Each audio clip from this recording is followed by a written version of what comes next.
ഇവിടെ രണ്ട് മാധ്യമപ്രവർത്തകർ അരുണും അതുപോലെ അനീഷും രണ്ടുപേരും കേരളത്തിൽ അരുണോടൊക്കെ ഞങ്ങളുടെ പാർട്ടിക്കാർക്ക് വലിയ അഭിപ്രായ വ്യത്യാസമുണ്ട്. പക്ഷേ ഞാൻ അദ്ദേഹത്തെ അഭിനന്ദിക്കാറുണ്ട് പലപ്പോഴും.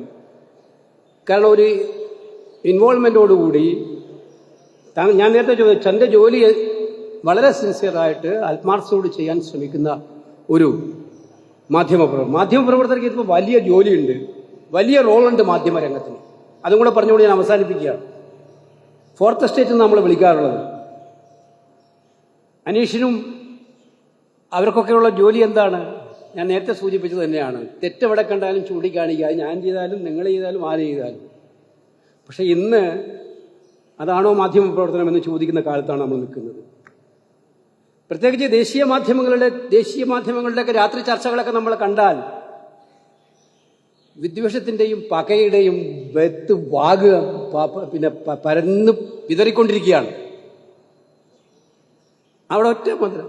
സത്യത്തിൽ മാധ്യമപ്രവർത്തനങ്ങളുടെ ജോലി നമ്മൾ കണ്ടിരിക്കുന്നത് അവർ ഭരണപക്ഷത്തിന്റെ തെറ്റുകൾ തിരുത്താനും ആ തെറ്റുകൾ തിരുത്തി മുന്നോട്ട് പോകാൻ പ്രതിപക്ഷത്തിന്റെ പ്രവർത്തനങ്ങളെ സഹായിക്കുകയാണ് ചെയ്യുന്നത്.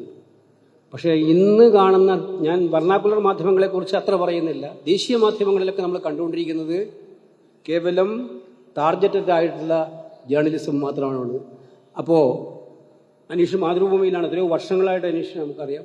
അരുൺകുമാർ പല പ്രവർത്തനങ്ങളും പ്രവർത്തനമുണ്ട്. ഇപ്പം റിപ്പോർട്ടറിലാണ് പ്രവർത്തിക്കുന്നത്.